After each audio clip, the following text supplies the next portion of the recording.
ધણ વાળી જાય ધણહેર થી અને રાજપૂત આયા તારા ખાંડા ખડખડે ધણ આવ્યું ધણહેર અને ખાડું આવ્યું ખાખરે એમ નહીં ખાડું એટલે ભેહું ભેહું હતી જ નહીં ગાયું જ હતી ધણ આવ્યું ધણહેર અને ખાડું આવ્યું ખાખરે એમ નહીં ધણ વાળી જાય ધણહેર થી અને સોલંકી તારા ખાંડા ખખડે આ તારી તલવાર ખકડતી હોય અને જો ધણહેર થી ધણ વાળી જાય ને તો રાજપૂતાઈ ને માથે ખોટ બેહે હો રાજપૂત હવે આ બેહાય નહીં તારે પણ તાતો અડ પડે જઈ કે માચી કે ચૂક કટ જાત સીજ ઘટ ચૂક ટૂક ફટ જાત ફરા પાર હટ જાત કંઈક કાયર હજાર કુદંત સીજ પડતે કે બંધ ધર ધર કરે તો મચવાય દંડ યુદ્ધમાં ઉતર્યો એની મેં એક રચના લખી બે ઘડી તમને નવો રાહડો કહું હાવ શું કહે છે દાડા વાછરા માટે કે વાછરો વાછરો બન્યો રણ ઘેલો રે સોલંકી દાડો વાછરો બન્યો રણ ઘેલો વાછરો બન્યો રણ ઘેલો રે સોલંકી દાડો વાછરો બન્યો રણ ઘેલો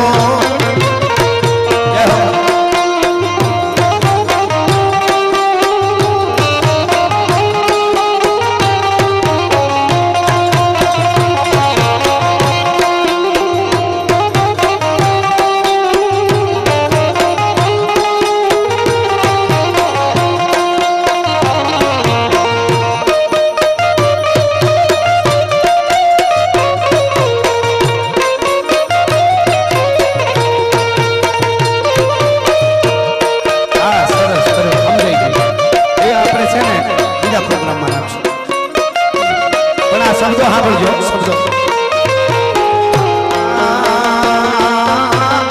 દુશ્મન રૂપી તારલિયાના દળમાં દુશ્મન રૂપી તારલિયાના દળમાં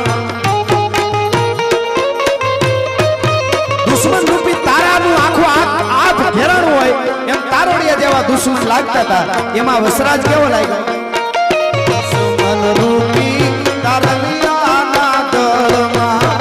ભાણની જેમ ભળ કેલો રે સોલંકી દાડો વાછરો બન્યો રણ ઘેલો વાછરો બન્યો રણ ઘેલો રે સોલંકી દાડો વાછરો બન્યો રણ ઘેલો જય હો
સોલંકી દાડો વાછરો બિનો રણ ઘેલો પણ જે પ્રસંગ હું આપને કહેતો તો છેલ્લે કહી દઉં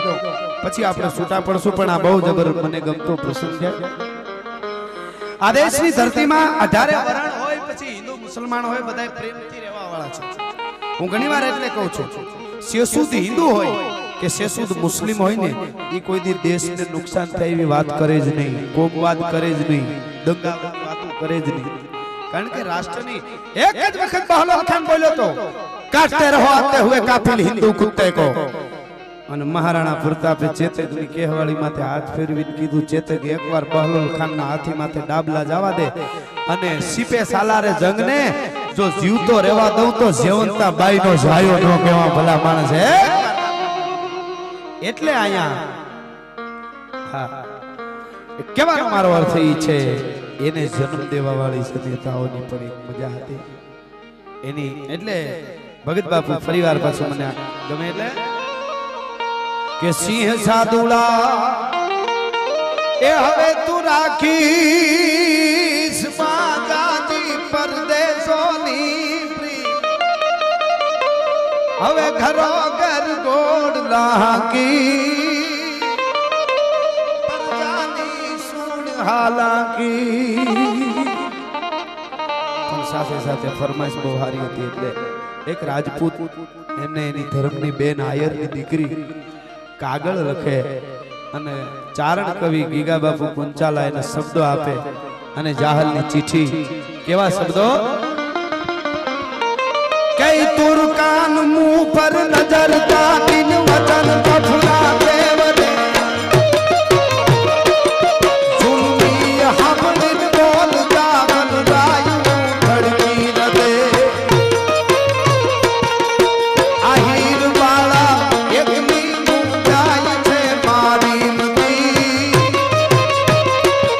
નરપતિ હોરઠ ગણા નવઘણ એત કરજે ભૂપતિ.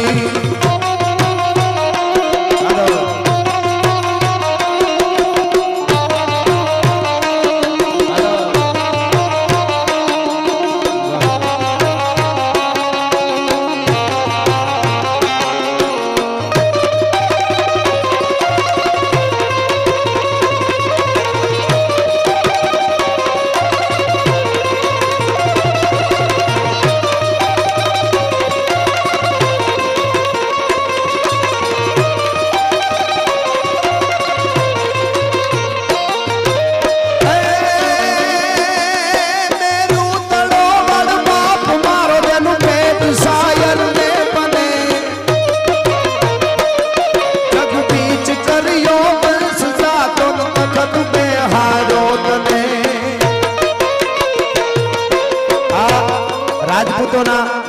કાઠીઓના આહીરોના અમે આ બધાના ગીતો ગાઈ છે, વાતો કરી એમનેમ નથી. જ્યારે જ્યારે જરૂર પડી જામનગર જામ સાહેબની કચેરીમાં એક જ મિનિટની વાત છે વચ્ચે આવી એટલે લઈ લો. જામ સાહેબની કચેરીમાં વાતો હાલે રાજપૂતાઈની આહીરોની આ બધી સુરવીરતોની ચારણ વાતો કરે. જામ સાહેબે એક ખાલી એને એમ કે મજાક કરવા ખાતર કીધું કવિરાજ હતા તેથી હતા, હવે માથું દેવા કોઈ હોય નહીં, હવે આ બધું મૂકો એમ. અને કવિરાજ ત્યાંથી નીકળી ગયા અને કીધું કે હવે હું માથું લઈને આવીશ. તો આયરની કઈ ગઈ મર્દાનગીની વાત હાલતી હતી. કીધું કે આયર માથું દેવો હોય તો તમે લઈ આવો. જામનગર થી નીકળ્યા નકરી કે તમારે પાઘડી ઉતારી નમી જવું પડે મને. અને ચારણ નીકળ્યો ને જામ ખંભાળિયાની પાસે વિંજલપર ગામમાં રામભાઈ ગાગિયા કરી અને આયર એની ડેલી આવીને ભાર્યા અને આમ આવે જા ત્યાં તો વાળું કરવા હાથને ટાણે ડાયરો બધો બેઠેલો અને જોયું કવિરાજ પધારો, મારો વિહામો મારો બાપ આવ્યો. અને ઈ રામભાઈ ગાગિયાને ત્યાં મહેમાન હતા અને ચારણને કીધું જમવા બેહી જાઓ. તો કે મારે જમવું નથી, આજ તો હું કઈક વચન લેવા આવ્યો છું. તો કે માગો ઈ આપશો એમ. ચારણે કીધું માગો ઈ આપશો એમ. માગું ઈ તો કે આભના તારા તોડવા છે તો મારા હાથની વાત નથી કવિરાજ, મારા પાસે છે ઈ આપીશ. તો કે તારી પાસે છે માગી મામા. પછી ટૂંકમાં વાત કરું તો વાળું કરવા બેઠા રોક્યા. હવારમાં કીધું કે મામા તારું માથું જોઈ. અરે કવિરાજ માથું ક્યાં કોઈનું ઉસીનું લેવા જવું પડે છે, માથું આપી દીધું તમને, એમાં શું હોય બીજું. અને હવારમાં ઈ રામ ગાગિયા નામનો આયર ચારણની હારે જામ સાહેબની કચેરીમાં માથું દેવા જાય. હાલતો થયો ને તે રામ ગાગિયાને ત્યાં કોઠા વિહોત્રીના એક આયર મામા બીજા મહેમાન, કોઠા વિહોત્રીના મહરીભાઈ ગોજિયા કરીને આયર મહેમાન. એ મહરીભાઈ ગોજિયાએ કીધું મારે માથું દેવા આવવું છે. તો કે તમારે માથું દેવા આવવું છે? તો કે હા. તો કે માથું કવિરાજે મારું માંગ્યું. તઈ રામભાઈ ગાગિયા ને મહરીભાઈ ગોજિયા એ કીધું હતું કે જામ સાહેબ ને ખબર પડે કે આયર તો માથા આપે પણ આયર ને ત્યાં મહેમાન આયર હોય ને એ માથા દેવા માટે આવે ભલા માણસ એમ કહેવાનો મારો અર્થ એમને નામ નથી રહેતા માથા દેવા પડે છે એટલે આ કડીમાં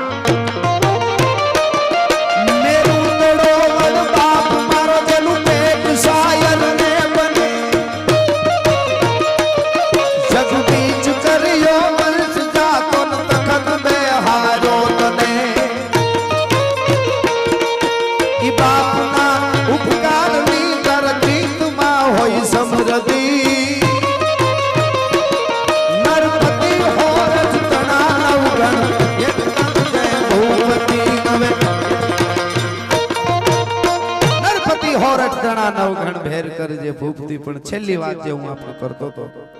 ખમીરાત વાળી આપણી ધરા છે આપણી પરંપરા ઉજળી છે મારા દેશના અમુક યુવાનોને જોઉં ને મને મોજના ખોરા છૂટી જાય મારા દેશનું ભાવિ ઉજળું છે મર્દના ફાડિયા જેવા યુવાનો હોય હા મારે આ છેલ્લો પ્રસંગ આપણે કહી દઉં કેમ ધર્મ ક્યારે બચ્યો છે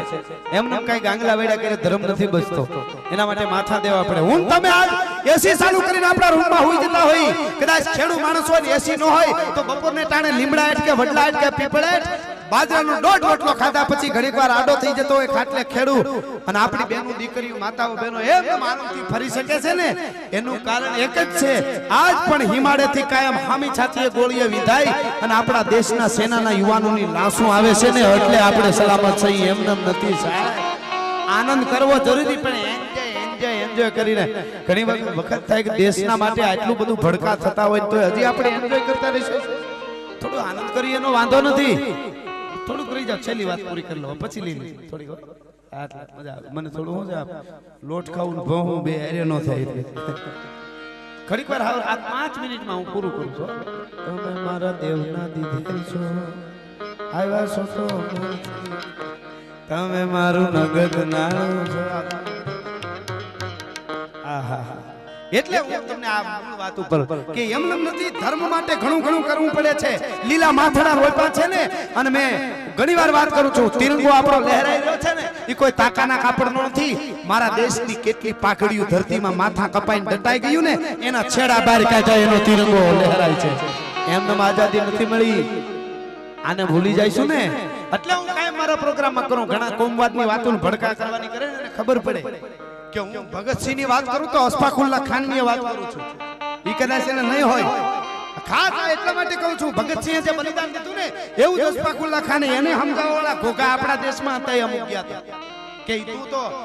ભારત આઝાદ થઈ જશે તું મસાલ લઈને રામપ્રસાદ બિસ્મિલ ની હારે તું ચંદ્રશેખર આઝાદ ની હારે ભળી ગયો છો અસ્ફાકુલ્લા ખાન તને ખબર છે આ ભારત આઝાદ થઈ જશે ને તો હિન્દુ રાષ્ટ્ર બની જશે આપણને શું મળવાનું છે અને થપાટ મારી કે અસ્ફાકુલ્લા ખાને કીધું તો કે ભાઈ હિન્દુ હોય કે મુસલમાન હોય માં ભારતી મારી માં છે તને ગોરખોદિયા શું ખબર પડે કરીને ત્યાંથી કાઢી મૂક્યો તો એ અસ્ફાકુલ્લા ખાન ને યાદ ન કરી તો અમને જીવડા પડે